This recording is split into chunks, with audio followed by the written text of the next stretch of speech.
Listening to that during a quick reading. The great nap is now over. So, what does this have to do with building? What does this have to do with taking on the greatest challenges? We are now in a sprint for the finish. According to Luke 21, the two figures, the Joker and the thief, are crucified on each side of Christ. Now the Joker says there's got to be some way out of this. Right now, where we are is 4 light years from the nearest star. There is no way to get to the speed of light or even close. We are marooned in our solar system with only 2 habitable rocks that aren't the Earth, and that's with a lot of work. We cannot stay with all of us on one planet with one atmosphere, with people this crazy and tools this powerful. Now, the thief is a Christian because he accepts his fate. But we Jews, we are nothing if not great survivors. So as a Jew, I'm with the Joker on this one. We've got to... We are reading page 22, The Meaning of Man, if I have enough space. Do a quick reading. I have some strawberry muffins in the oven. Hold on. I'm going to check those.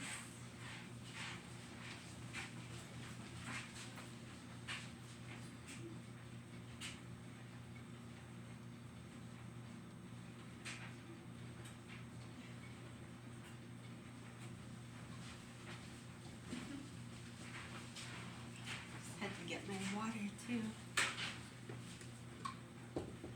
Strawberry muffins smell so good.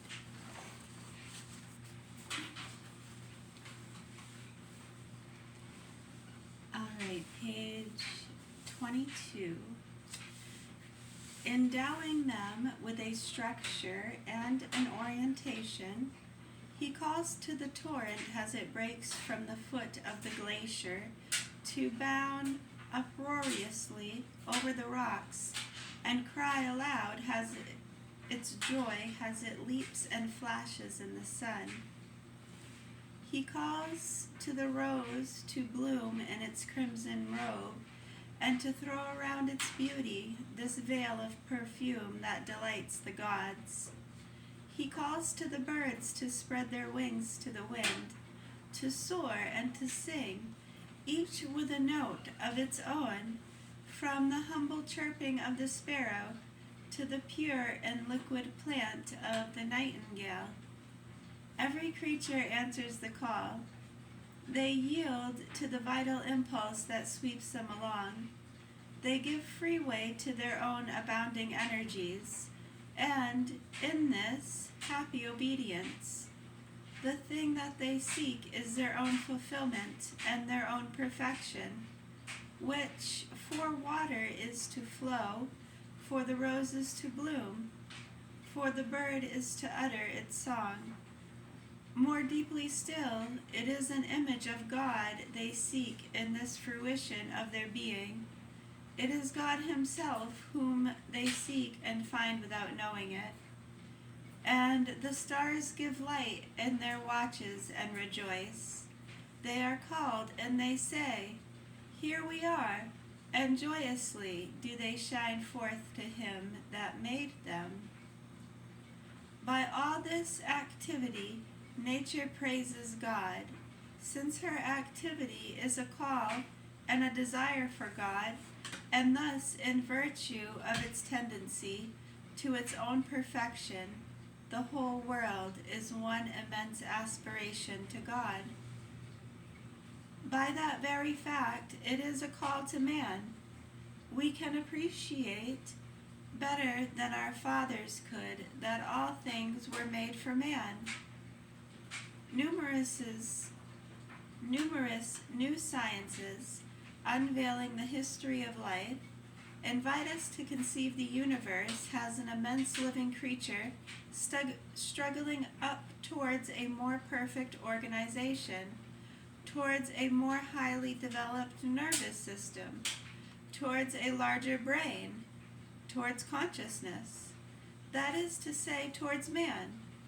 What is suggested by science on its own plane is affirmed as a religious truth by Genesis when it distributes the work of creation into three stages. First, the elements, then living things, and lastly, man. When it represents man, the magnificent fruit of the earth and proper work of the divine hands, has the head of all creation. Man is linked with nature in the vital, moral, and religious orders. Along with her, he forms an organic whole which finds its meaning and definitive fulfillment in the glory of God. But man alone is conscious of it.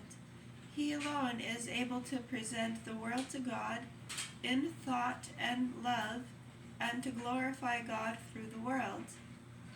Thus he is bound up with nature, but only to rule, complete, and achieve it. He is the animal that commands, but commands in order to serve and do homage, and thus he is truly creation's priest. Has fraternal nature, not unhelpful, but seeking, desiring, looks up to him who alone can fulfill her desire by giving her a soul and a voice wherewith to honor her God. The luminous aspects of creation are real. They belong to its essence. But shadows are there, and sometimes darkness, coming of its wounded state, and unknown splendors due to the redemption. The tragic aspect of the universe is emphasized in the famous and difficult text of St. Paul. For the expectation of the Creator waiteth for the revelation of the sons of God. For the creature was made subject to vanity, not willingly, but by reason of him that made it subject, in hope. Because the creature also itself shall be delivered from the servitude of corruption into the liberty of the glory of the children of God. For we know that every creature groaneth and travelleth in pain, even until now. And not only it, but ourselves also. This, we repeat, is not to be taken in any physical or scientific, but simply in a spiritual or religious sense. Nature and man make up this whole we call the universe. Man sinned and fell, and nature was also affected and fell in her turn. Genesis marks the fact and underlines the sullen hostility of nature to man in his fallen state. Cursed is the earth in thy work, with labor and toil shalt thou eat thereof all the days of thy life. Thorns and thistles shall it bring forth to thee, and thou shalt eat herbs of the earth. In the sweat of thy face shalt thou eat bread till thou return to the earth of which thou wast taken. For dust thou art, and unto dust thou shalt return. St. Paul insists on the slavery to which man's sins has reduced the creature. It becomes subject to vanity, that is to say, to irrational misuse, to emptiness and futility. It is even delivered over the servitude of corruption, that is, to the sinful and criminal enterprises of mankind. If we venture to strip this page of its dramatic character, it still remains the affirmation of the necessary bond between the state of man and the state of the cosmos. Thank you. You're welcome.